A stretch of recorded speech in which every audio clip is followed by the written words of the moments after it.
చిరంజీవి గారు ప్రజారాజ్యం పార్టీనే తొండ ముదిరి ఊసర వెళ్ళిందంట. అలాగే ప్రజారాజ్యం పార్టీ రూపాంతరం చెంది జనసేన అయిందనే విషయం ఇప్పుడు దాకా ఎందుకు చెప్పలేదు అన్నా నేను. అది నా బాధ.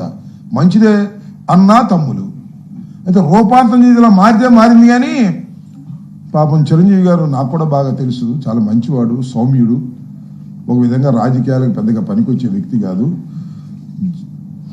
దాని పేరు ప్రజారాజ్యం పార్టీ ముదిరి కాంగ్రెస్లో కలిసింది. ఈ జనసేన కూడా ముదిరి బీజేపీలో కలిసిద్దేమో జాగ్రత్త పడమన్నా. దీన్ని కూడా అలా విలీనం చేసేస్తాడా? అన్నేమో కాంగ్రెస్లో విలీనం చేశాడు, తమ్ముడు బీజేపీలో విలీనం చేస్తాడా అనే సంకేతాలు కనిపిస్తున్నాయని చెప్పే మాట ప్రకారం చిరంజీవి గారు ఏమన్నాడు, ఇది మారి అదయింది అన్నాడు.